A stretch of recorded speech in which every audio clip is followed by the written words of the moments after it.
What up, what up, what up? It's your boy Uriah for the hub of the fantasy football with my co-host Foley. Hello. How's everybody doing? You doing okay, Foley?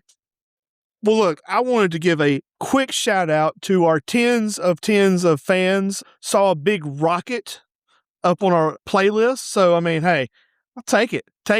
And if any of y'all would like to donate to make us do this full time, hey, I'm sure Foley would be more than happy to quit his job to do this full time, right? Yeah, if we bring in enough of them Benjamins. Well, look, before we get started, we're going to shout out for a little bit of news. The only thing I really saw that made much of a rock is in the boat would be Mr. Kirk Cousins to the Raiders. How are we feeling about that, Foley? Are we looking at the de facto number one for this year, or for at least like 5-6 games? I think he's a great veteran presence for Fernando Mendoza. You know, I'm always in favor of there being a quality, experienced veteran in the room with the rookie quarterback. Absolutely, yeah. I think it's a little weird. What is weird about it is, of all the people, Kirk Cousins is one that we now have like on record very recently of him not being okay with sharing a quarterback room with a rookie. But he chose to go here. And he said, I think just today, like, they should start whoever, even if it's not me. They should start the best quarterback, even if it's not me. But it doesn't track with what he was acting like just 2 years ago, or even last year, when he was so furious to be with Penix. Michael Penix, yeah. Yeah, I agree with that. Do I think it's good? Yes. I thought the whole salary structure was kind of weird. Like, I mean, I know it's from like past great signings, but I mean, I don't know, for them to include that was just kind of like, oh, interesting. Can I go on a rant here? Please do. Tell me all about how people make too much money in the NFL. It's not even that. I am so sick of the quote-unquote insider journalists. Me and you both. Really? Well, Ian Rappaport did. With that one, he just literally like tweeted the screenshot that the Raiders, or he posted the screenshot of the Raiders announcing it and added some stuff. Here's what I want our listeners, our tens of fans to understand. 9 times out of 10, when you're seeing something from Schefter, when you're seeing something from Ian Rappaport, this is not any kind of investigative journalism. Not at all. They're being handed a press release and they're copying and pasting it into their Twitter. That's why a lot of times you'll see these posts that are like, deal by Ari whoever. Like, they're shouting out the agent on it because they're just copying and pasting this PR nonsense. The AP notice. I mean, it's not even AP. Like, it's just they're being handed this press release. Yeah, and it's so self-promotional to one side or another, and that's how you end up with this idea that what Travis Kelce has was a 3-year deal worth however many millions of dollars, or same with Kirk Cousins, when in reality, absolutely, it's a 1-year deal for significantly less money, and there's a bunch of void years on the contract. But the agents are going to tell you. The agents don't want to talk about that. The agents want it to sound like the biggest number possible. And because these quote-unquote journalists aren't doing any actual journalism, they're just regurgitating this nonsense. Look, the agents want the Bobby Bonilla deal, where, somebody gets paid $1 million for 40 years down the road. But what the agents, like you said, they want prospective people, clients, to see, hey man, these guys got a bunch of money. I got to go sign with this guy. I mean, look, I agree. Look, we get the same information from the Sleeper app that we do from Ian Rappaport and Adam Schefter. It's terrible. Look, disgrace. Look, do they have insider knowledge? Sometimes, yes. Yes, I will give them that. But come on, like you said, it's just regurgitation. Yeah. And this also, look, another rant. This will also go for all the many other guys on podcasts that will give you all this regurgitated material about such and such this and such this. I'm going to speak from the numbers. Foley's going to speak from his analytics, which, if you don't know, is a big, big thing. Yes. So, look, I'm going to give you my opinion, and it's not always going to be the right opinion, but it's my opinion. So suck it. What do you think? It is. Suck a popsicle. See Adam Schefter tweeting out like, "Oh my gosh, look at Patrick Mahomes and his incredible recovery from the ACL tear. Look what he's already doing." And it's actually a very normal thing for someone to be able to do at this stage in the ACL recovery. But the agent just sent him this video and was like, "This amazing recovery. Look at this. Hype him up." As he slides the 20, he sandwiches the 20 between the release and the, It was literally just him standing still throwing a football. Like, yes. That's he's months removed from this. Yes, he can stand and throw a ball. It was on his leg, not his arm, but whatever. Right. It's so ridiculous. Look, let's move on. The best quarterback in the room will be Kirk Cousins, not the other guy. Anyway. I'm not going to say you're wrong. I think that is possible. But I mean, Cousins is still not a bad quarterback. He might still be a top 32 quarterback, but he just can't move. Like, even to run the bootleg, he just can't do it. Or just out of and look, with that offensive line, somebody's going to need to run. Yeah. So I'm not a Cousins hater by any means. Yeah. I think he is he through his career has been this perfectly slightly above mid. He's always in that 8 to 12 range when he was in Minnesota. Yep. I don't think by the end of the year he's the best quarterback in that room. Maybe he is to start with. Yeah, it's totally a coin flip situation. We just don't know yet. And a lot of that, which we'll get into right now, we're talking about positionals in the draft, and not so much what it has to do with fantasy, but more like who we think the better people are. When it comes to fantasy, we will get back into that after the draft and address all that.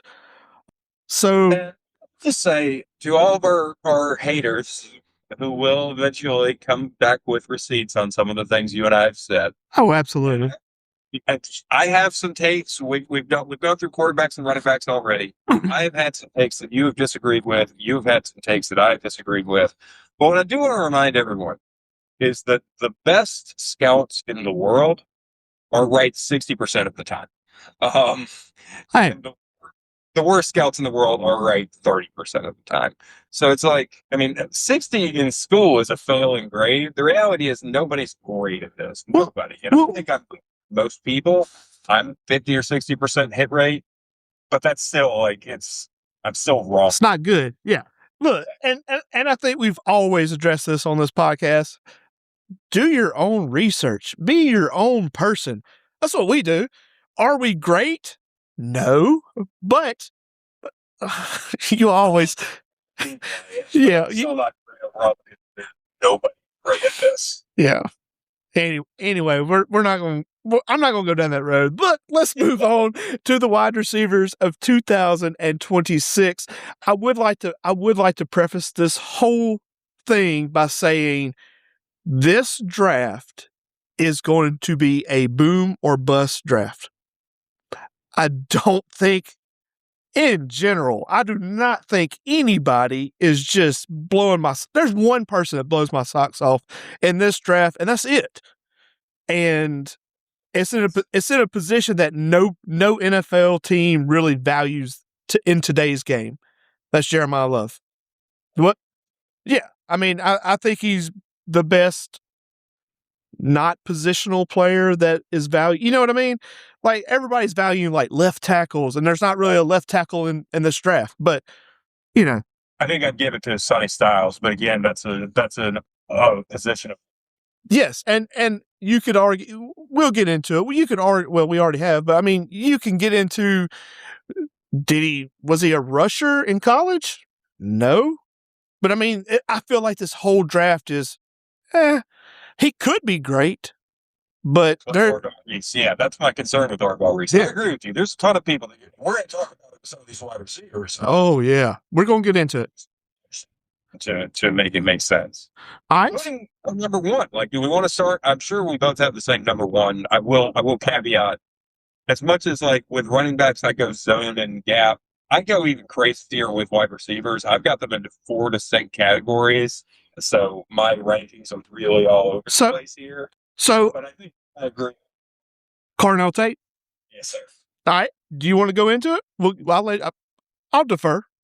Sure. I mean, look, the dude is good. The big knock on him is going to be that he was the number 2 in this offense behind Jeremiah Smith. The same thing was said last year about Emeka Egbuka. I think Carnell Tate is better than Egbuka, and I love Egbuka. Yeah.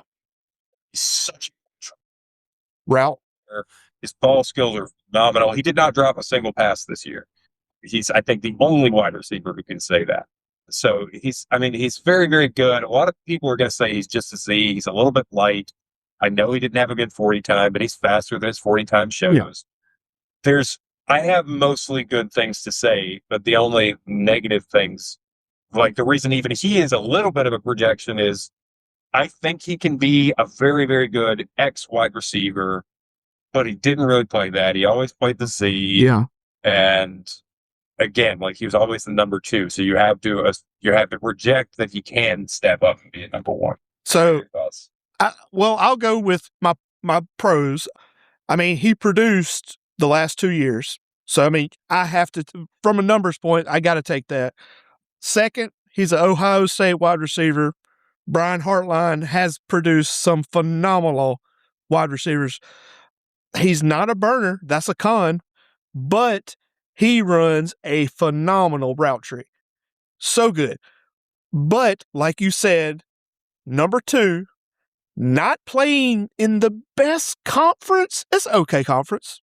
I know you may defer to that, but look, the Big Ten does not have a slew of number 1 and number 2 cornerbacks, which you got to think about that. The number 1 cornerback is going to be on Jeremiah Smith. So he's playing on subpar number 2s. So take that in effect. I'm sorry to cut you off. The one thing I will say there, though, is, and there's kind of like a trade-off here. Oh, yeah. A lot of times he was facing the number 1 corner because Jeremiah Smith was getting double-teamed by the number 2 corner and a safety. But what he never saw was getting double-teamed. Yeah. I will say this. On these group of guys, I've kind of changed up a little bit. I would say he has a 70% chance to be a very good number 1 in the NFL. So I can get on board with that. I think he has the just highest floor. Yes. Nothing else. He is so safe. And absolutely. A couple of players that are very, very safe that we'll talk about, but he is by far the safest and has as high of a ceiling as anyone. I totally agree with that. So I'm going to kind of go with around the rankings. Number 2, I got Jordan Tyson. Yeah. He's my number 2 Z receiver. Okay. And while we're talking, Foley, some of our listeners do not understand Z, Y, and those positions. If you would care to elaborate on that. Great point. So you can think of there's usually 3 or 4 wide receivers on the field at the time. Your X receiver is generally, and I use these terms a little bit more loosely, but generally speaking, your X receiver is often your number 1, but not always your number 1 receiver. But it's more about where he lines up on the field. He's going to be on the outside, on the line of scrimmage. So he's the one who's going to get the most press coverage. So you've got to be able to shed off corners who are pressing at the line of scrimmage. Quick feet and strong. That's right. You want them to be physical, strong, and ideally, like perfect world, they can also get downfield. But the most important things are just physicality at the catch point and physicality off the line and just being a good route runner. Your C is the other outside receiver, but he's playing off the line, so he doesn't get pressed as much. There, it's more about just pure route running ability.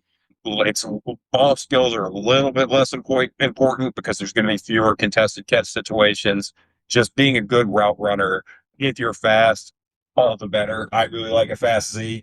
That's. I was fixing to bring that up. That's usually where the fast guy is. That's right. A lot of NFL teams don't use the Z that way, which always weird. Yeah.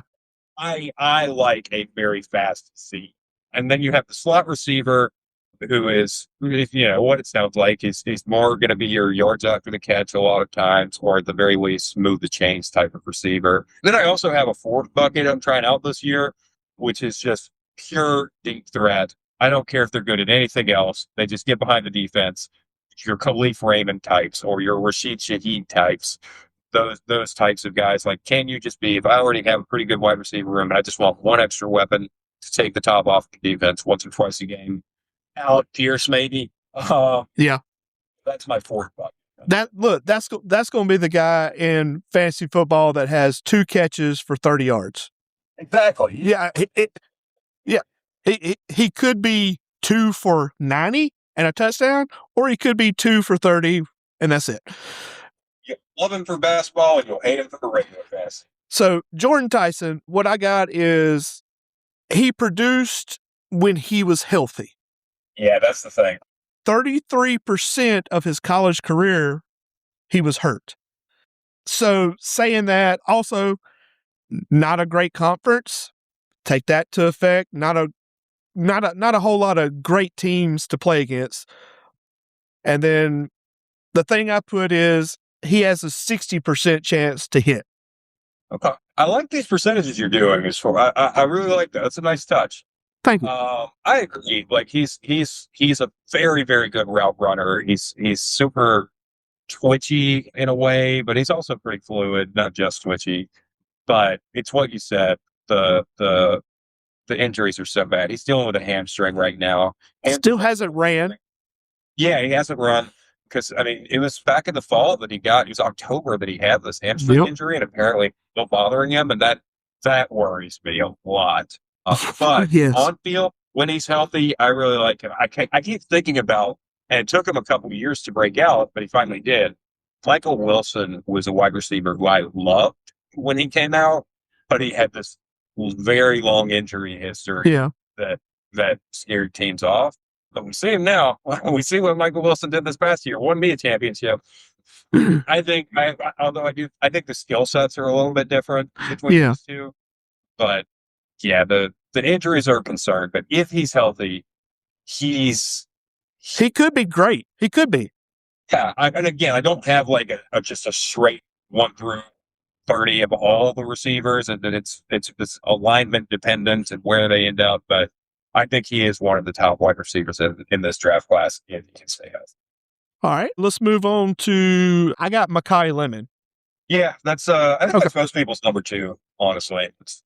I'll let you kick it off. I have thoughts. All right. Sure. What I got out of it, he produced in most of his big college games. That was like, top 25 teams. He produced. I think he had like 2 games in his career, like against Notre Dame. It wasn't very good, but that kind of run game situation. But anyway, he is a mild burner. He can break away a big play, but saying that, also have him at a 60% chance hit rate.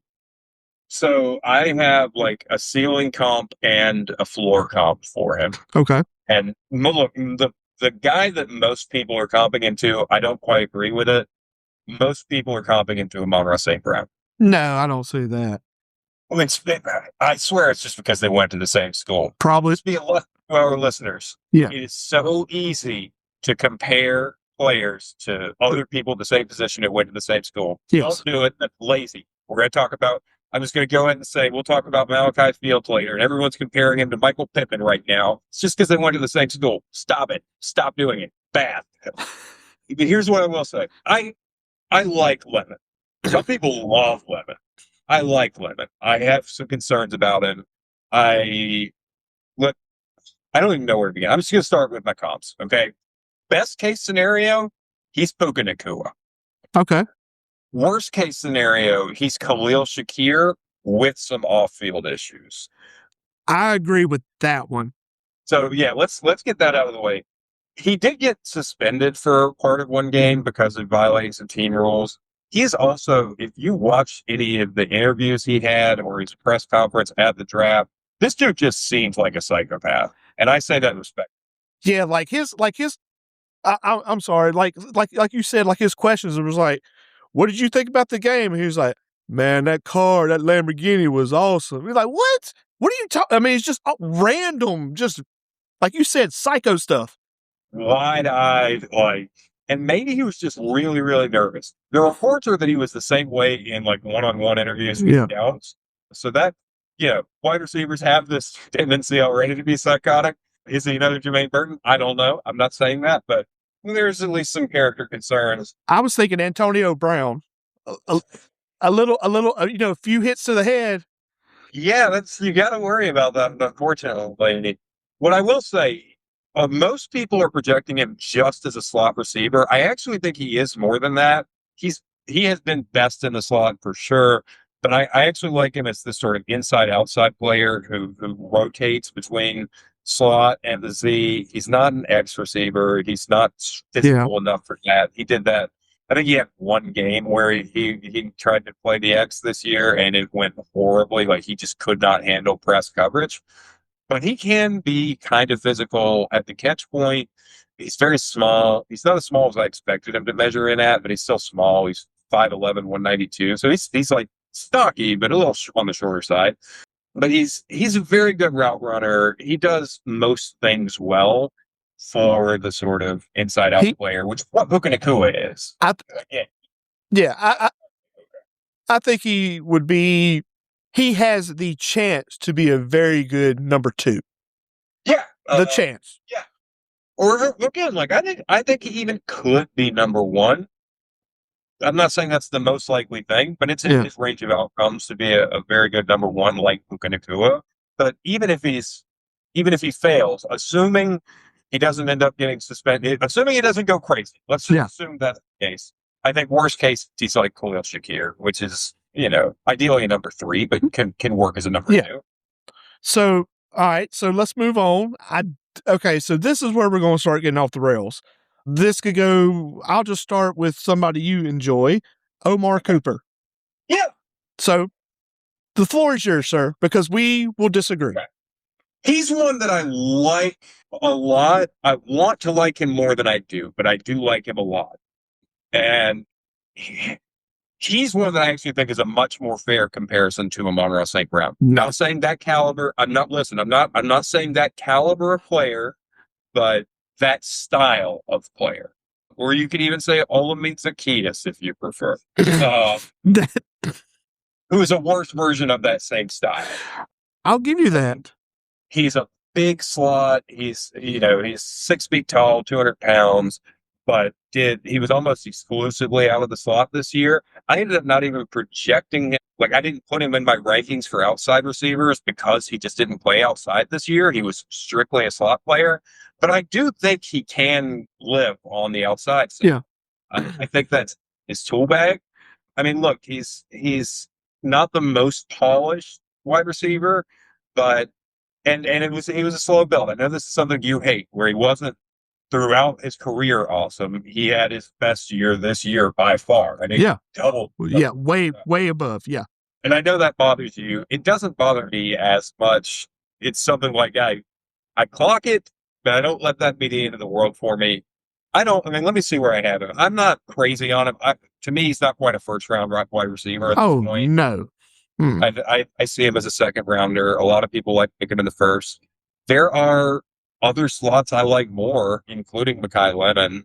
So, and again, I didn't rank him on on your board. What rank is he? No, just in your wide receivers. Yeah, I mean he is slot wide receiver number 4 for me. Okay. And I did not rank him for the other spots because he just doesn't play enough on the outside. It's a pure projection. Anything you think he can do on the outside. All right. He is a decent wide receiver. Don't think he's great. You're going to hate me for this. If he makes it, he'll be a wide receiver number 3 and also have a 50-50 chance to make it. 50-50 chance. So you're saying a 50-50 that he's even a wide receiver 3? Yes. That's perfect. We'll get down a little bit. I like Surratt better. James Bone. So I'm going to pause right here. Okay. Just to ask real quick, and apologies to our audience for this. Are we sure we're recording? Before we go any further, can we just be 100% sure we're recording? We're here, buddy. We're there. Okay. Not that we would ever just be talking like this and forget. Never have we done that. So look, we'll move on to the second Indiana wide receiver, Elijah Surratt. I will say this. He produced in every year on the college level. That's huge. Saying that, at the most, he's a wide receiver number 2. I would also say he has a 50-50 shot to be a wide receiver number 2. Like I said earlier, there are so many guys in this draft that are going to be like 50-50. If they make it, they're going to be great, but there's a good chance they could 2 years and be out of the NFL. So he's one that I think I would comp to a Makai program. I'll give you that. Where and everyone's gonna look. I'm saying this as someone who loves Igbuka. I think the Igbuka hype train got a little bit crazy over the course of the last season. We saw the very best version of it when Mike Evans got hurt. Evans got hurt. He looked like a wide receiver 1. I really don't think Igbuka is that guy. I think he's an extremely talented wide receiver 2. I see the same thing with Surratt, where I don't think there's not much to hate about his tape, but he also just doesn't wow you a ton. He's just productive and consistent. I mean, if I wanted to nitpick, it's that he was, and I've used this against other receivers in the past, but his route tree was basically slants, hitches, goes. And he wasn't doing much else. And it wasn't like he was burning people on the goes either. Slants are where he was at his best. So that's I guess what I would really nitpick about him. He's not super fast. He is the definition of a blue plate special. A meat, 2 size, and a roll. I mean, it's going to get you there. Maybe you can. Actually, I might like this comp better than Makai Igbuka now that I think about it. Tyler Lockett. That's a good one. Solely a possession receiver. Exactly right. He's a possession receiver. He's going to press X as he catches the football, basically. I like that. I think that is more of in line. Yeah.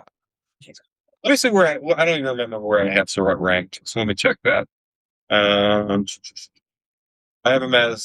do have him as an X, but please understand, X does not always mean the best wide receiver in the field. It's a main alignment thing. I have him as the number 9 X wide receiver. Okay. All right. Let's move on to Mr. Denzel Boston. How do you feel about him? I think I like him more than you do. Okay.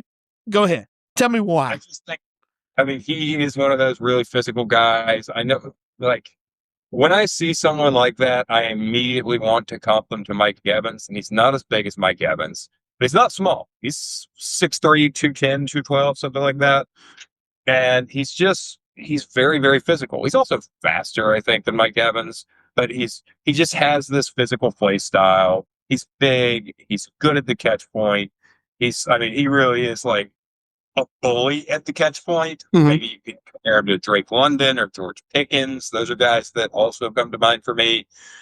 And I'm drawn to that. If you're just really good at ball skills, even if you're not the fastest in the world, and you just get off the press man, he's my number 2 X receiver for that reason. I think that Carnell Tate is the only one better than him in this draft class at this sort of outside stuff, the kind of stuff that we've been saying for a year plus now that Buffalo needs so desperately. Absolutely. I love Buffalo. I think he's better at that role than DJ Moore is. So that's my take. What do you think? Okay. I want to like him. I really do. I think he's good. Let's see. My problem is in big games, he didn't produce. Against Kent State, he had 130 yards, but when it came to Oregon, 50 yards.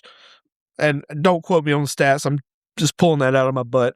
But he didn't produce in big games. Once again, he would be a awesome 50-50 catch guy, like you said, like the Mike Evans.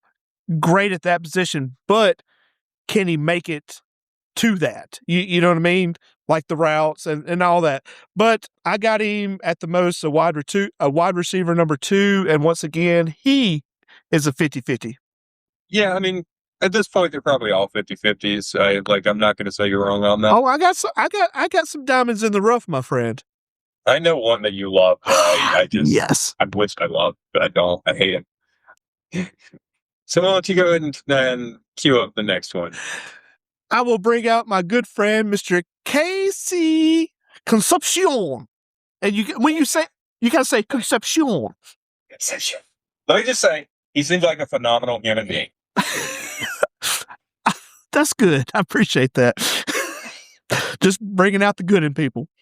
I hope it works out for him. I really do. Like, he seems like such a sweet kid. I mean that. Okay. Unfortunately, as good as he is. Oh, here we go. Listen, he Yeah, okay. Do what now? He's pretty fast. He's a good route runner. He's a fluid route runner. I will give him all that. Yeah. None of that matters to me if you can't catch the football. Okay. He had more than a 10% drop rate this year. And even the ones he catches, like, I watch it, he's constantly body catching, or he's doing the double tap, double catch. And that, I can't abide it. I'm sorry. It's just not for me. The one that he reminds me of the most in this respect is DK Metcalf, who has been a great wide receiver, a very good wide receiver. I will admit, he's a good wide receiver, but I think he's not as talented with the other stuff as DK Metcalf was. Yeah. Not as big as DK Metcalf was. And so if you're not, you really can't afford to have these bad ball skills. And as much as I like the rest of his tape, and I really do like the rest of his tape, he's just not good at catching the football. He's not good at receiving, and the position name is receiver. I would like to counter argue this. First, he produced in the SEC on a meh team with a terrible quarterback, which would explain the bad balls and the drops.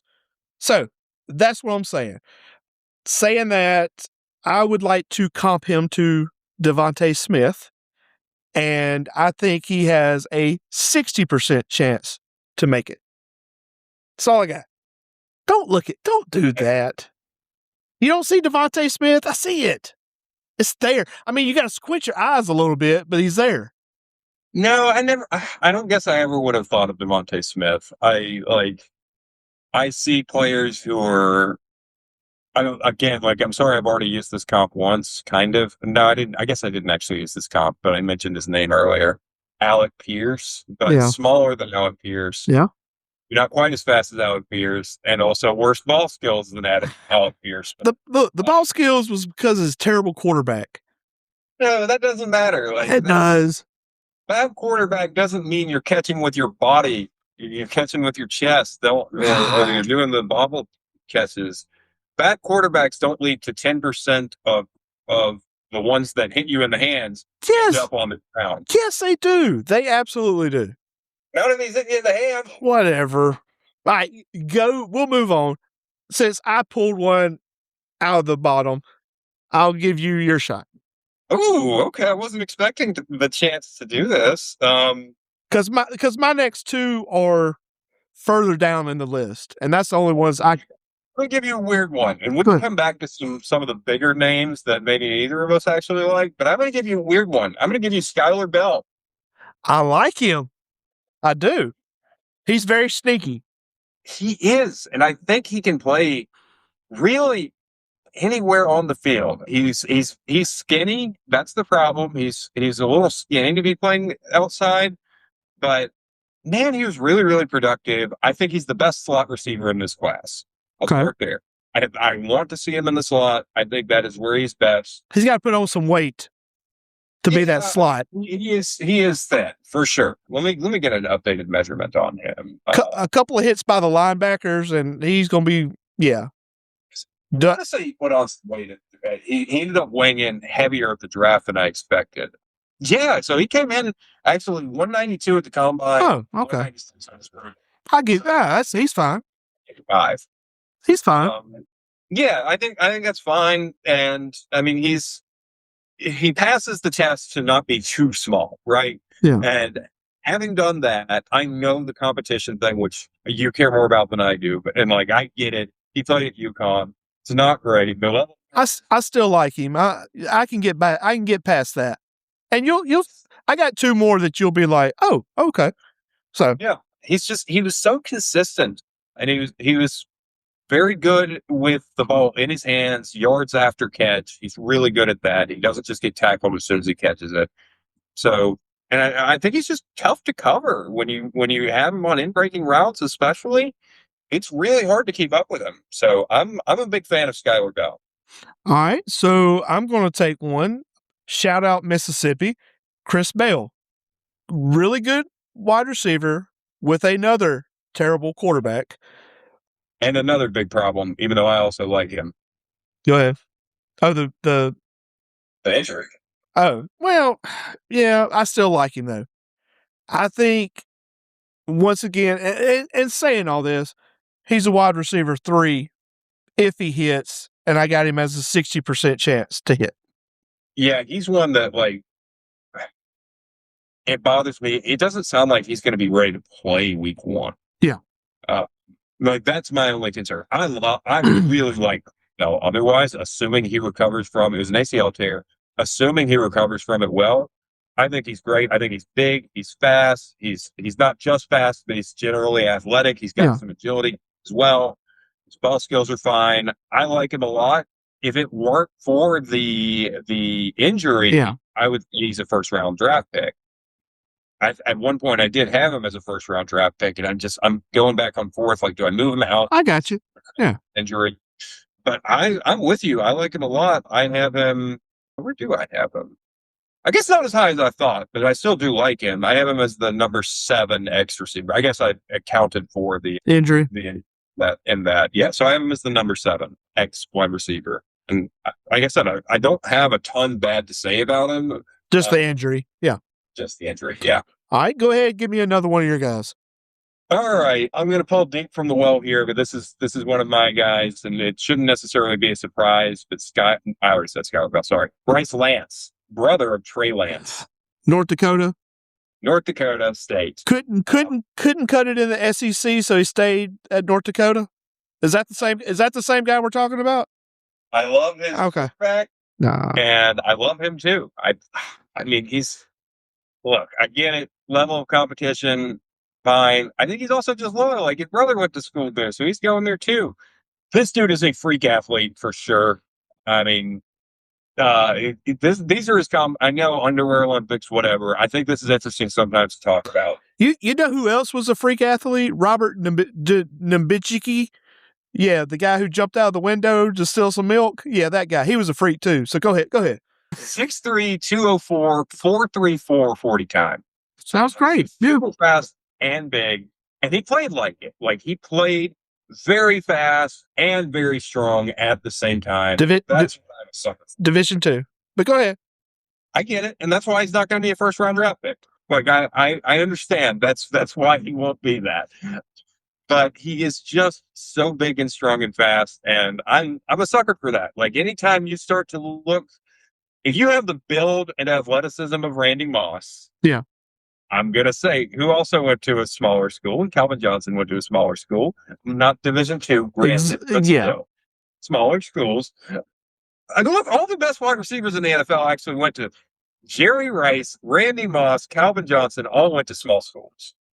Yeah, but then you got Justin Jefferson, Jamar Chase. And okay, are you saying those guys are on the level of Jerry? I love those guys, don't get me wrong, but are those guys Jerry Rice, Calvin Johnson, give it time. Listen, I'm not like totally saying, of course he went to small schools. He's good. I know what you're saying. I know. I'm just messing with you. Man, tell me. I mean, besides the fact that it's just a small school, low level competition. No, you can have him. I got my last one that I really want to say anything about is Chris Brazil, however you say his last name. He produces in big games. 55% chance to hit. That's too high. Wide receiver 2. That's too high. Listen, I understand there are things to like about Chris Brazil, but we've been through this enough with Tennessee wide receivers, right? The only one that's been successful is Cedric Tillman. That's your most successful one to come out of this offense. No, you cannot compare him to Cedric Tillman. I mean, the more apt comparison is Jalen Hyatt. That's the more honest comparison. Like, that's the role. And it's Jalen Hyatt. But the only thing about that, Hyatt didn't get he got put in a bad situation. Well, He's better than where he's at on the depth chart. No, that's not true. Stop. Enough out of Hyatt. Hyatt is just not a good. I wanted Hyatt to work out. Don't get me wrong. Hyatt is not a good NFL wide receiver. He has had opportunities. The Giants went through so many injuries. He had opportunities to step up and could not. He was getting beaten out by these not good wide receivers. Well, okay, saying that, I'm not saying he's going to be great, but and he might be good. He might be good. This is my thing. It's just impossible to know because of the offense he played in. And I'm gonna recap some of this for our fans who don't know. It sounds like we've had some new fans come in lately who maybe haven't heard me talk about the Tennessee offense in years past. So this offense runs a derivative of the Art Briles offense. Their head coach comes from this coach named Art Briles, who it's sort of a hybrid between air raid and veer and shoot. But what it does is it makes it impossible to project wide receivers, especially, but also quarterbacks into the NFL, and even running backs to a lesser extent, but especially wide receivers. They line up like at the sideline.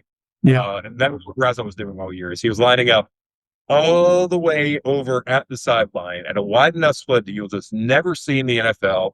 And it's schemed open, like it's everything is the play design, and it works great for college. This is not me knocking the Tennessee offense. It's a brilliant scheme at the college level that gets him completely uncovered. And when he's not going to be the target, he's not even running his route. Like he's walking through his routes. He's never asked to block. They tell him to just save himself for when he's going to be the target. And that just makes it impossible to project. Is this guy actually remotely a good NFL player? Is this guy a good route runner? Can this guy separate? We have no idea. And I think anyone who says definitively yes or no is kidding themselves because there's just no way to project it based on that offense. It was the same thing with Jalen Hyatt. It's been the same with every Tennessee wide receiver in the last several years. See, I think he's better than those guys, but we'll disagree on this one. Do you have anybody else that you want to talk about wide receiver? I'm not going to spend a ton of time on them necessarily, but some names we should bring up. I'm going to mention Zachariah Branch, who I have mixed feelings about. I like him as a slot receiver, but we talked about at the beginning, there's projection with so many of these guys. He was this gadget player in college where almost all of his catches were behind the line of scrimmage. It was all like handoffs and screens. And I mean, Cordell, who was the guy you liked that I kept saying that's Cordell Patterson 2.0? Oh, I can't think of his name. Savion Williams. Yeah, yes. He reminded me of Savion Williams. No, he's not even close to Savion Williams. I think he's more athletic than Savion Williams, but he's a lot smaller than Savion, don't get me wrong. But he's another one of those just sort of gadget players that's very, very hard to project. But I can see a world where he's a good slot receiver. Maybe he's like a Wan'Dale Robinson type. So I want to shout him out. Brennan Thompson is this year's, like, once a game, get behind the defense type of guy. He's crazy fast. He ran a 4.2 something. Who is it? Brennan Thompson from Mississippi State. Oh, him? Go ahead. I'm sorry. Go ahead. Listen, no, I'm not saying, like, wherever he goes in fantasy, guys, do not draft him except in best ball. But in best ball, you should probably draft him because he's this guy who will once or twice a game just get behind the defense, and that's it. He's not going to do anything else. So you'll randomly have a game where he's got 50 yards and a touchdown on one catch. But a lot of people are going to be interested in him. So I figured we should talk about him. Just looking through my list. Okay, look, I'll say this. Zachariah Branch, how many 100-yard games did he have in his career at Georgia? 3. 2. That says it all right there. Can't produce. Brennan Thompson had one good year. One. And he was definitely a one-year wonder. Don't go chasing waterfalls. Don't go chasing waterfalls. Or scrubs. Listen, again, he is just a designated deep draft. Where I would draft Brennan Thompson is if I'm a team like Cincinnati that's already got a really good wide receiver room, and I just want to add this super fast guy that I can draft on some routes every once in a while. That's where I would like to have a Brennan Thompson. In fantasy, I don't want to touch him except in best ball if he goes to a good spot. Other names I'll throw out there, Some people are interested in DeJohn Stribling from Ole Miss. I'm not. I don't really have much to say about him. I'm not. He's fine, but I'm not into him. Some people love Malachi Fields. I was kind of surprised you didn't bring him up. Nah. I'm more with you. I'm not crazy about him, but a lot of people are really, really crazy about him. Antonio Williams is another one, a slot receiver that some people like. I don't like him that much. And I am so relieved you didn't bring this player up because I thought you would. Go ahead. Jeremy Bernard. No. Yeah. No. I don't see it. Yeah. Look, and I will say this. I mostly go by stats. Did you produce in big games, or that kind of thing? I know, but at a certain point, you got to go. I just don't like him. I don't see it. I don't see it. We agree on that. I just expected you to like him because he did produce. They force fed him the ball. He got a lot of yards. He just didn't ever look good doing it to me. Did not, yeah. And he's not very. I mean, he's not like just a big stature person either. And I mean, I could see if he was like 6'5", 215, like like a DK or somebody like that. I could see that then, but like, it don't make sense. I'm with you, and then probably just two more names that I think are worth mentioning. Number one, I'm not calling him a diamond in the rough, but it wouldn't surprise me if he turns out to be the diamond in the rough of this draft. Ted Hurst from Georgia State. Hey, I wasn't gonna bring this up, but if you go to my top 20 offensive players down here, number 20, Ted Hurst. Like him. He's very talented. It's one of those situations where he didn't have a good quarterback. That's right. He didn't have anything to really even have a good sense of whether, kind of like what I said about Brazel, except he didn't even have a good system so that he could be productive. But he does look talented. He looks very, very talented. He looks like a good route runner. He looks fast. So it wouldn't shock me if he breaks out. Testa for Detroit this past year kind of is who he reminds me of, where he just didn't have the opportunity to show anything in college. But yeah, I can see it. I can see him being very, very good. So look out for that. And then one receiver that some people are going to want to work out, and they're going to want him to be the next Tank Dell or the tiny guy that Tampa Bay drafted last year. One second. This is a refreshing Coke Zero. Oh, is that our sponsor for the day? That's just product placement. Hit us up, Coke. Dion Burks. I just don't see it. He to me, he's like Bernard. Bernard. Well, yeah, I agree with that, but I'm just saying that's the type of vibe I get from him. And it's just like, yeah, whatever. He's so small, and yet they used him as like an X receiver. That's probably why they lost in the playoffs. Yeah. It's just weird. It's just weird. He's a weird player. And again, I'm blanking on the tiny wide receiver that Tampa drafted last year. I'm not sure you would remember. Tez Johnson. Tez Johnson. Mm-hmm. Thank you. Yes. Like, I can get it. Like, some people, after Tank Dell and Tez Johnson, people are just rooting for these small wide receivers to work out. Yeah, but if nobody would realize, well, maybe some of you have, but the NFL is moving away from the 5'9", the Devontae Smith type player. They're going bigger. So just something to think about. I think that's for the best. I mean, Dion Burks is like 5'8", I think. That's yes. Okay, he measured in at 5'9" at the combine. That's yeah.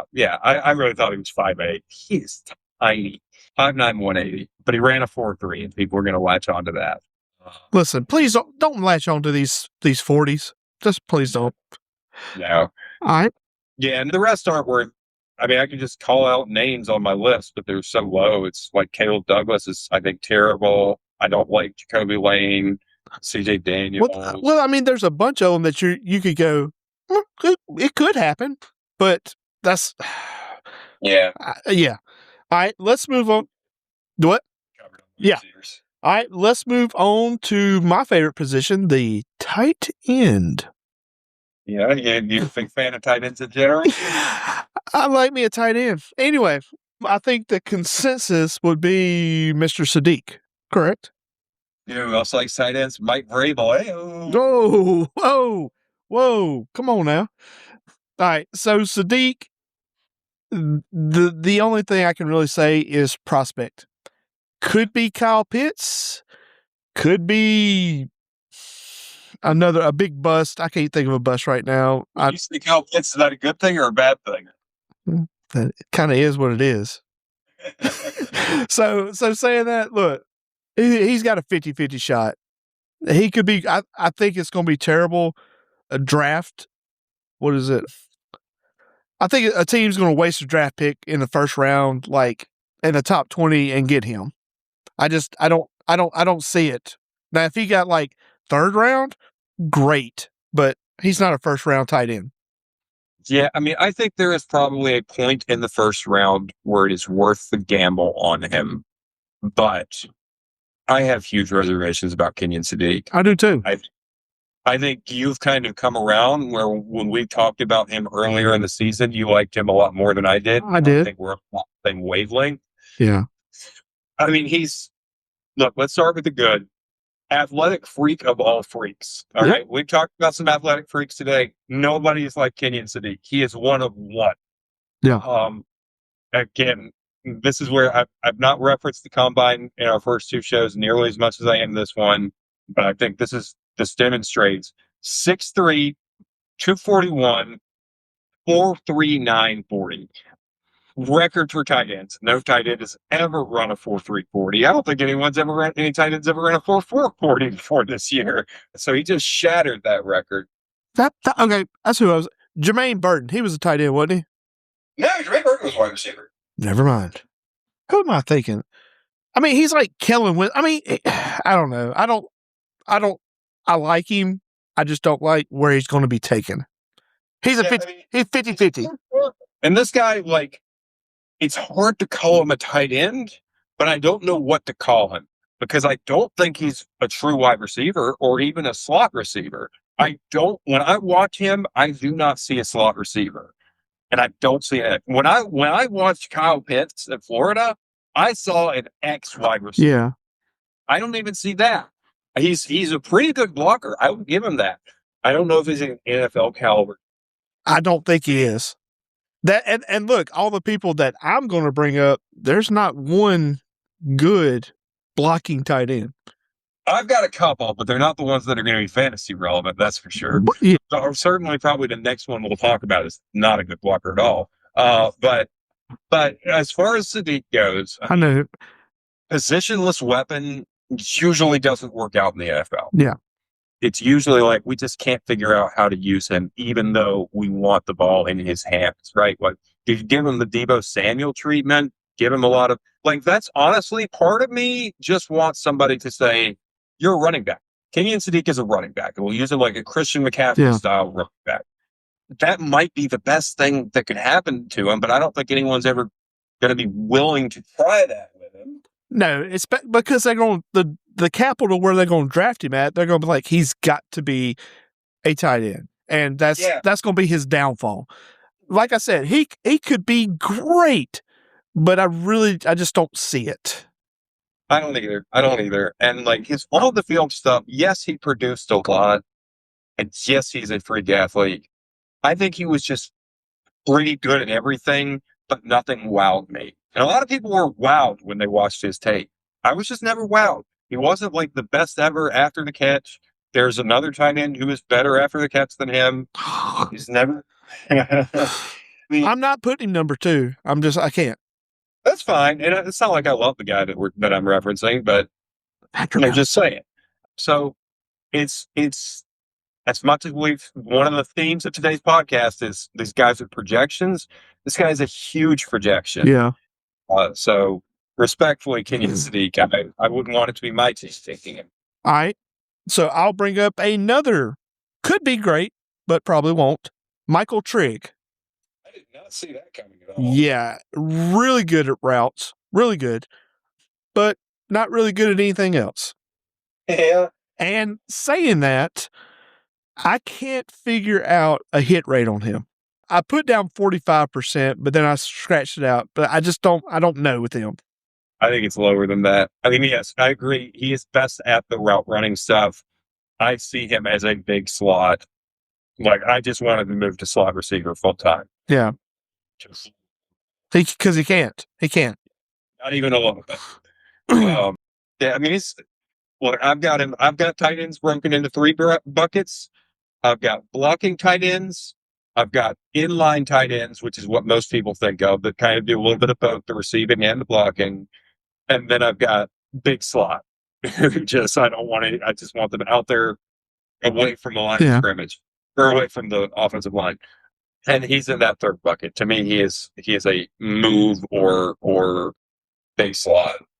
All right. So let's move on to Foley's favorite tight end, Eli Stowers. Stowers is a good receiving tight end. I didn't say I love him or anything. There is actually one who I like even more as a move tight end. Who is that? Joe Royer. But I do think Stowers is right there behind him. And look, I don't love this tight end class. I want to be clear about that. Don't either. Tight end class, except for I think there are some useful blockers. Oh, that's it. Yeah. Yeah. And there's not very many of that. No. I know some people. The thing is, like, Stowers is a hard one to evaluate as a tight end because when he blocks, he actually is a pretty good blocker. But, and this is a huge but, he's really only ever being asked to block like corners and linebackers. Yeah. He's never being asked to block defensive ends. Yeah. Yeah, rushers. Yeah. And I don't think he's going to do well at that. Look, I put him pretty good tight end, but not a typical NFL tight end. And that's going to be the bad for him. That's what's going to hurt him. Got him at a 40% hit. 40%. Yeah, you're optimistic with some of these. Yeah, I think that's probably about right for him. 40% sounds good. Yeah. Oh, and saying this, Trig down, number 2 tight ends. Yeah, I mean, yeah. So like I said, Sadiq could be one, but I don't. Number 1 tight ends in this class, unless Sadiq works out. Look, I want tight ends who can block. I will always hate on Travis Kelce because he can't block. Yeah. Right.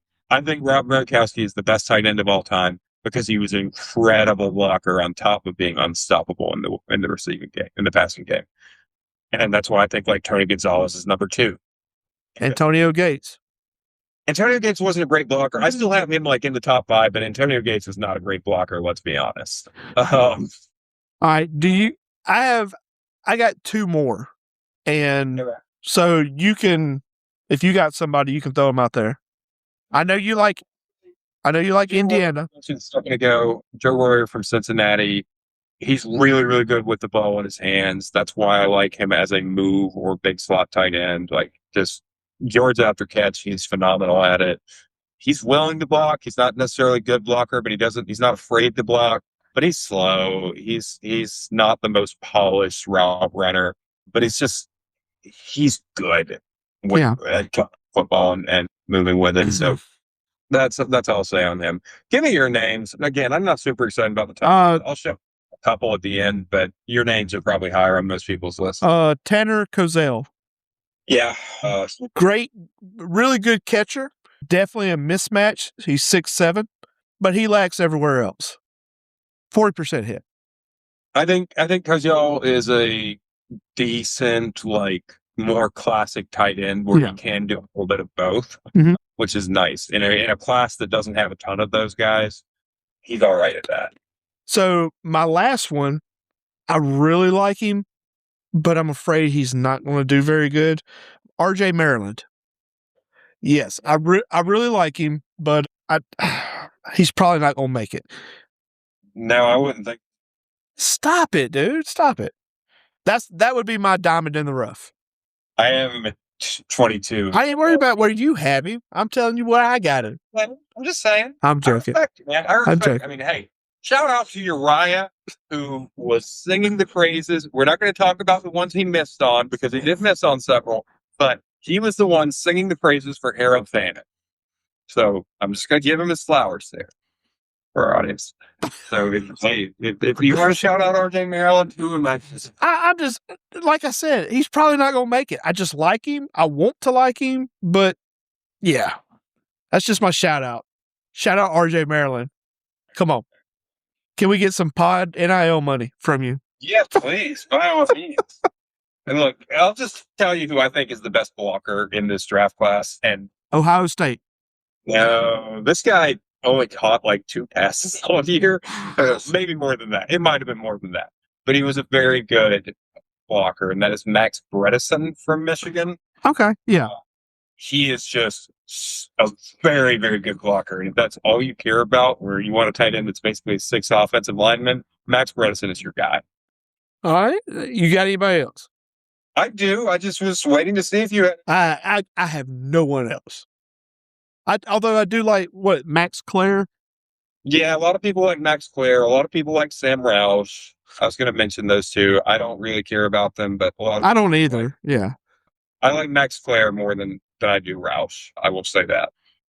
I mean, a couple other names before I get into the one that I actually really do like Dallin Bentley is one that could be fantasy relevant if he ends up in the right situation. Like McCree, same thing. Like they're good at receiving, even if they're not good at blocking.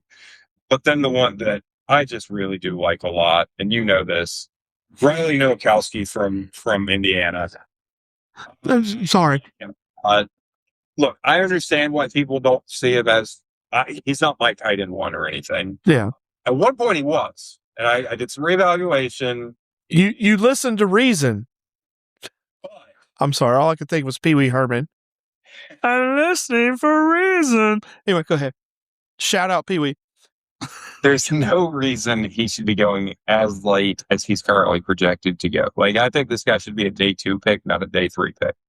He is a quite good blocker, and by a lot of my metrics that I use, he was a more efficient receiver than Kenyon Sadiq or Eli Stowers. So, I mean, he's good at catching. He doesn't drop the ball, so he's good at the catch point. He's good at running routes, and he's good at doing something with the ball when he catches it. You pair all that with a good blocker, I think you've got a good tight end. And I am talking myself back into maybe he should just be my tight end. I'm not going to do it. I understand he's not a freak athlete or anything. I understand, but like he's a good football player. And like what's the guy who's like the tight end 2 for Houston that you and I both liked when he came out? Oh gosh, I can't think of his name. It's Ohio State, right? No, gosh, You know what I'm talking about. And yeah, he's on my fantasy team. He's just a baller. Like he's just Stover, Cade Stover. Cade Stover. Yes, he's just a football player, man. I like. Yeah, football player, and that's what Riley Nowakowski is. Okay, he's a football player, and I'm with it. All right. So look, before we wrap things up, 2 things. One, This year's draft, I will predict, will be everybody's mock draft will not matter because the first 15 picks will go crazy. There's going to be some people you're like, oh, ain't no way he's number 4. There's going to be some up and down movement. And it's like that every year. Now, I don't think there are going to be a ton of trades. I don't think there will be trades. I just think there's going to be a lot of people you'll be like, he went way early or he went way late. Yeah, I mean, that happens every year. I mean, nobody predicted Well, I think that's what I'm saying. I think this is going to be even bigger than what it normally is. I think about 2 years ago when we had the first 15 picks were all offensive players, and we were like, what, 5, 6 quarterbacks went in the top 12 picks? It was crazy. I mean, how's that working out for everybody?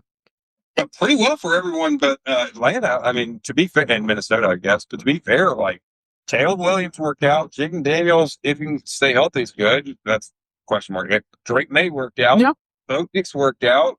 So I mean, to be fair, it was. Well, I mean, I was mainly talking about Penix, McCarthy, and as much as I like Daniels, the jury's still out on that one. But I think that's also more of a team issue than a player. Anyway, listen, if you have time, one more thing. I think the people want this. I think this is why we have seen the spike in viewers. It's the mock draft. The what? The mock draft. Here we. Before we get to that, here's my other thing. I've heard the rumblings on the radio shows for particular analysts who never made it in the NFL as a quarterback, but are telling people who are good quarterbacks. Ty Simpson is QB1. Yeah, what do you think about that? We've talked about Ty Simpson in depth, but I'm gonna let you revisit it.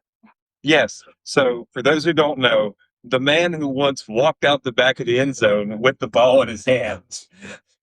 That should tell you everything. But go ahead. Detroit Lions great. We're talking about here. Orlovsky. Dan Orlovsky. Dan. Bless his heart. Bless his poor little heart. He has made the case for Ty Simpson as QB1. Now listen, I have a nuanced take on this whole situation. Okay? I got one. It's called clickbait, but go ahead.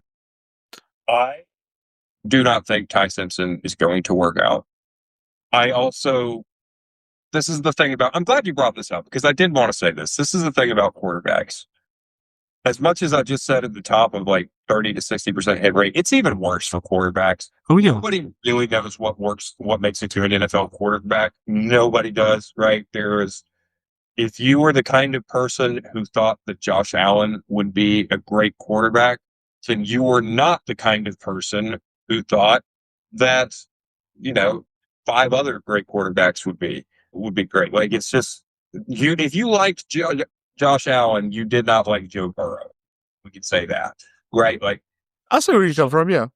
Things that project are so random and scattershot. Well, even looking at Josh Allen, like there was a 20-year period where prospects who looked like Josh Allen did not work out. And then you had Josh Allen, Patrick Mahomes, Justin Herbert. Yeah, I mean, for every Josh Allen, there's 3 or 4 Jamarcus Russells. Yeah, exactly. I mean, it's... And so if you say, like, this is the kind of quarterback I like, you're going to have those ones that really worked out, and then you're going to have the busts, no matter what kind of quarterback it is you like. So if you're consistent, it's still a crapshoot. And I say all that to say, Ty Simpson is not my cup of tea. He's not your cup of tea. There are parts of Dano's arguments that, okay. Little parts. Yeah. But then he takes it way too far. And he says things like, well, if he were bigger, and if he didn't get sick, at a part of the year, yeah, and had won more games, and Mendoza hadn't been good, yeah, and if I were faster and stronger and less injury prone, I'd be in the NFL too. I mean, come on, Dan. Let's call it what it is. Yeah. And then he goes on, and I know your take is slightly different on this than mine, but I think you'll mostly agree with me. He goes out and says, what big games did Fernando Mendoza ever win?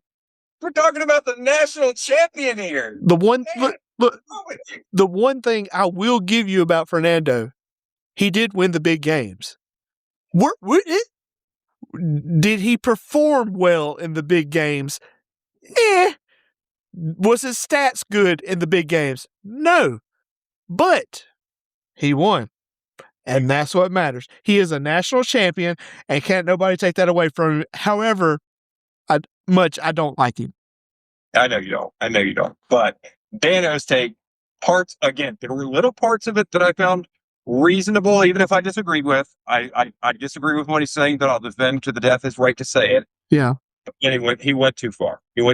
I usually disagree with Dan Orlovsky. He's someone who just like, so look, Matthew Stafford's back up, and he just tends to think that anyone who can even potentially make it in the NFL, anyone who has any sort of physical ability, athletic ability, is just the greatest quarterback of all time, because these are things that Dan O could never do. Will Ty Simpson go in the first round? I am beginning to think he will, because somebody's going to be desperate enough. I don't think he should. Yeah. Somebody's going to be desperate enough. I was just wondering, who do you think's desperate? Arizona? The Jets have The Jets have 2 first-round picks, so I could see them spending their second on it. Do the Rams want to make him Stafford's backup and like successor in waiting with one of the picks? Like I can see it with some of these teams, right? The Steelers, of course, are desperate for a quarterback. Kenny Pickett 2.0. Kenny Pickett 2.0, yes. Yeah, like that's the thing. Like I think he could end up in that. Yeah. The Steelers drafted Kenny Pickett because there weren't any good quarterbacks, but they just needed a quarterback. And that could be what happens with Ty Simpson. All right, let's get into your draft. Let's do it. This is what the fans have been waiting for. Absolutely. The full first round. I'm going to share my screen here. Last time, let's see, at some point, it's going to share my screen. You can't see it yet, can you? No, I can't see it. That's weird. There it is. There it is. Oh, we're moving. We're shuffling. There it is. There. Good deal. We got it. We are so bad. So I'll do odds. You'll do evens. Last time you did the odds, and I did evens. Are we doing who we would pick, or are we just who we think? However you want to do it. I like to do a little bit of both. Like I like to combine my stuff with what I think they'll do. Meet somewhere in the middle. Okay. But however you do it, But I've got the Raiders, and I'm not going to mess around. We all know who it's going to be. It's Fernando Mendoza, and the Jets are now on the clock. Oh, give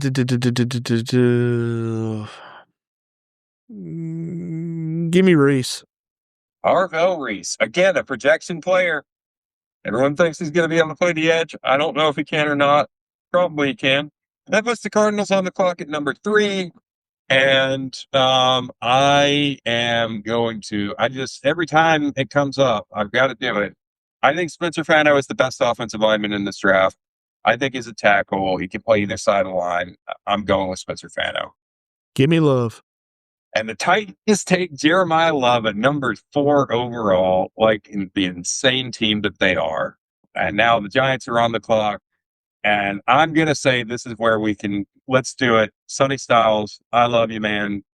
Give it to him. Give me Tate. Carnell Tate to the Cleveland Browns, and James rejoices.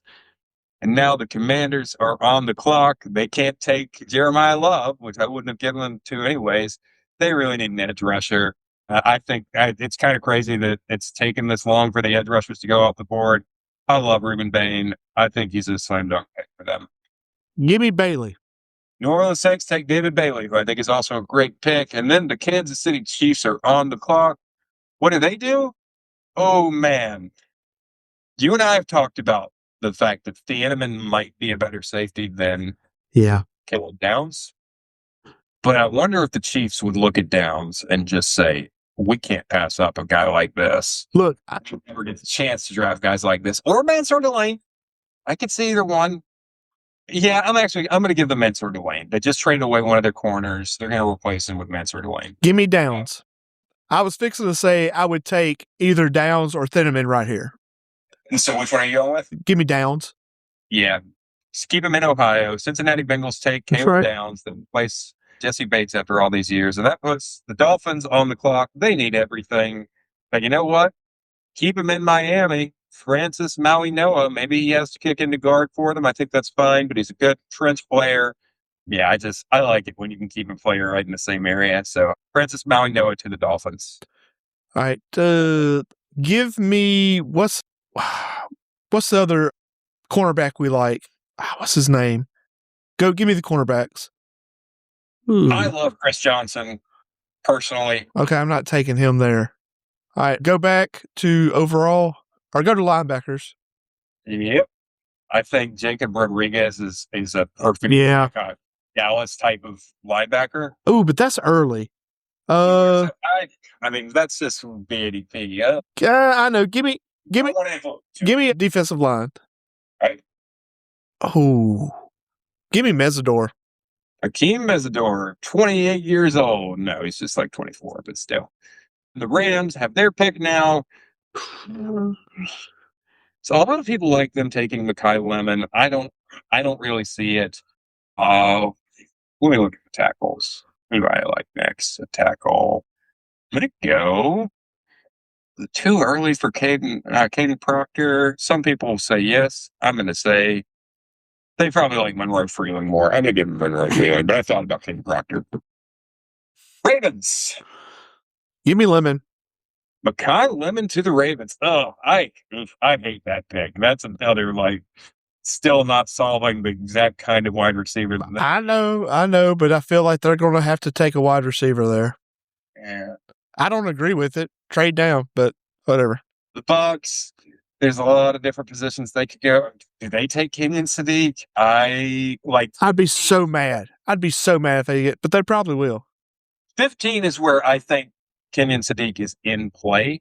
Like I'm really open to it at that spot. And in fact, no, I can't be the one who takes Sadiq. I've got to make you take Sadiq. I'm not doing it. No. You know what? They need linebacker help. What's his name? Just finally retired. You didn't take Jacob Rodriguez earlier? Take him. I'm going to do it. I like Jacob Rodriguez a lot. I think that's way too early, but whatever. Give me Jordan Tyson. All right.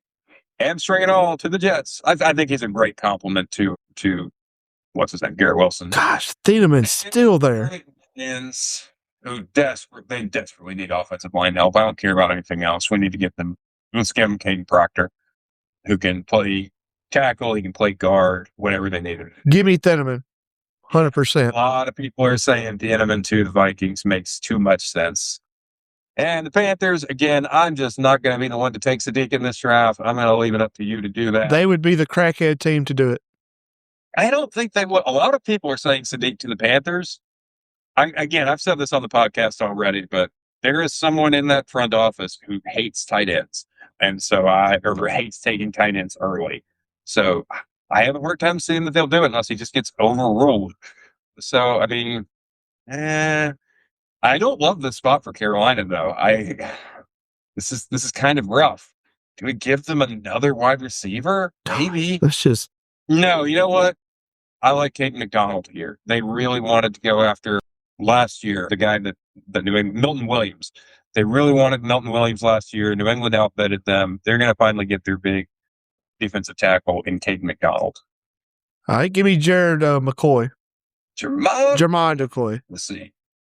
For the Dallas Cowboys, for our listeners. Yes. Watching. And then the Steelers are on the clock. Do they take Ty Simpson here? I can't do it. I can't be the one who makes them do it. But it could happen, folks. It could very well happen. I'm going to give them a guard. And let's see. Mike McCarthy's running it now. I like Emmanuel Pregnon. I like him too. Yeah, I like Pregnon more than Ioane. I think Ioane might be a better fit for Mike McCarthy. So I'm gonna go, and it's Pennsylvania, Penn State, keeping him right in the same neighborhood. I'm gonna give him Ioane, even though I like Pregnon more. Also could stand to protect. Well, I just think it's too early for the other one. Give me McNeil Warren. McNeil Warren, a very good safety. Let me just say this, since we haven't really talked about defense. I think he's good. My thing about safeties this year, I love Caleb Downs. I love Dylan Thienemann. I like Emmanuel McNeil Warren. My problem about taking any of them in the first round is that I love this whole safety class. I think there are 10 good safeties in this class. And so as much as these top three are the best three, I wonder if it's not worth just waiting at safety because there's so many other good ones. Well, barring certain positions of the draft, I would almost every team I would trade down. Yeah, I know. But surely somebody will, I guess. Ooh. Now, I've been saying over and over again that I won't take Kenyon Sadiq. Can you imagine Sadiq with the Eagles, though? That could be special. That could be interesting to watch. So I'm gonna think about that. I'm gonna look at some other options. Who are the other edges available? Don't like any of those right here. Go tackle and guard. No. Bring on, maybe. So I'm gonna do it. I'm gonna pull the trigger on Kenyon Sadiq after I kept saying I wasn't gonna be the one to do it.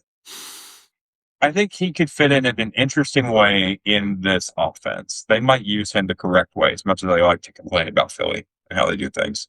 All right, Cleveland. Earlier, and you got Carnell Tate. Now who are you taking? Better be hard tackle. James is going to be mad. Yeah, give me Miller. Don't like it, but whatever.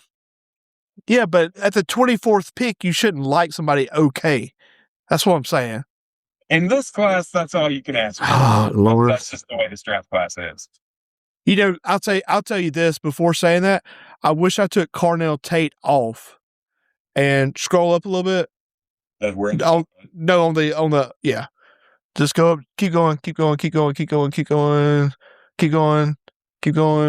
All right. In that instance, I'd rather have, what is it, Magna? Yeah, I would have took him and then come down, and I would have either went Omar or Denzel and chanced it on that. Yeah, no, I mean, I think it's kind of a coin flip. Like, I think you're okay going either direction there, but wide receiver tackle, no matter. That's what every Browns fan wants in the first round. I know, but I just think, anyway, go ahead. Yeah, no, I get where you're coming from. I totally with you, and I don't disagree. The Bears are an interesting one. All these defensive linemen have so many question marks on their tape for me. So let's see, are there any DIs I like here? Not really. Maybe Caleb Banks. Keldrick Falk is a pure projection. I mean, he's young and raw, and I don't really think he's going to work out. Cassius Howell, I like, but his arms are tiny, tiny, tiny. He has little dinosaur arms. But I guess I like TJ. You like TJ Parker? He's kind of for me. Like, I don't hate him. Let me see. I mean, do we just add another wide receiver to them? Or just, I'm tempted by Kenyon. Do it. I can't. I'm going to give them Cassius Howell, even with his tiny little arms. All right, give me Allen.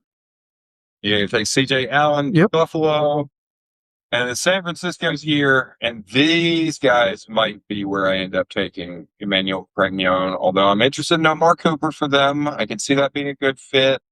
I can see... Well, they've got Mike Evans, so like Denzel Boston feels not necessary right now, although waiting in the wings, I guess he could be. I think I'm going to take Pregnon here. Give him some offensive line help. I like Emmanuel Pregnon. He's huge, but I think he's also athletic enough for his own system, like Kyle Shanahan runs. And now Houston's on the top. Give me Falk. Keldrick Falk. Just add him to that crazy defensive line. That's right. Kansas City, earlier they took Mansour Delane at corner. Now what can they do with their second pick? Denzel Boston is probably the pick. Let me look at the other wide receivers in case I'm forgetting anybody. But yeah, I like Denzel Boston here. They haven't had a true X in a while, and that's exactly what Boston is. Let's do it for them. And then Miami's back on the clock for you. They took Francis Malignagua earlier. Who are they taking now? Give me Terrell. Avion Terrell, slot corner out of Clemson. And then my Patriots are on the clock. God bless. I got to do it. Did you see the tape of Vrabel with Max Nature? Yeah. Tested his anchoring ability. He was getting hands on with Nature, so maybe he likes him. Going to have a right tackle to replace Morgan Moses when Moses retires. So, yeah, we'll do it. Max Nature. And then you've got the last pick, Super Bowl champion. Give me running backs. Ooh. And give me Jonah Coleman. I knew you were going to do it. Oh, what a disgusting way to end the first round. I loved it. Jonah Coleman, but he should be in the third round, not the first. Yeah, baby. There we go. So, quick recap for our listeners, and then we'll get out of here. Our full first round mock draft. We're like 2 weeks away from the draft now. Number 1, Raiders take Fernando Mendoza, quarterback. Then the Jets take Ohio State linebacker / edge defender. They'll use him as an edge. Jets take him. Ornell Reese. Cardinals take tackle Spencer Fano. Titans take running back Jeremiah Love. Giants take linebacker extraordinaire Sonny Styles. Cleveland Browns take wide receiver Carnell Tate. Commanders take edge defender Ruben Bain. Saints take edge David Bailey. Chiefs take corner Mansour Delane. Bengals take safety Caleb Downs. Dolphins take tackle Francis Malignagua. Cowboys take edge Akeem Mesidor. Rams take tackle Monroe Freeling. Ravens take wide receiver Makai Lemon. Again, I hate that fit. The Buccaneers take linebacker Jacob Rodriguez. Jets take wide receiver Jordan Tyson. Lions take tackle / guard Caden Proctor. Vikings take safety Dylan Thieneman. Panthers take defensive tackle Caden McDonald. Cowboys, for their second pick, take corner Jermod McCoy out of Tennessee. The Steelers take the guard out of Penn State, Ioane. I'm not going to try it. Venga, I think is how you pronounce that. Venga Ioane somehow is how. But anyways, not to make fun of his name. Chargers take Toledo safety Emmanuel McNeil Warren. Eagles finally stop the slide for tight end Kenyon Sadiq. Is he tight end or is he just a positionless weapon? Who knows? Is he a joker? I think he's a joker. Browns take tackle Blake Miller. Bears take edge Cassius Howell. Bills take linebacker CJ Allen. 49ers take guard Emmanuel Kenyon. Texans take edge Keldrick Fall. Chiefs take wide receiver Denzel Boston. Dolphins take slot corner Aviam Terrell.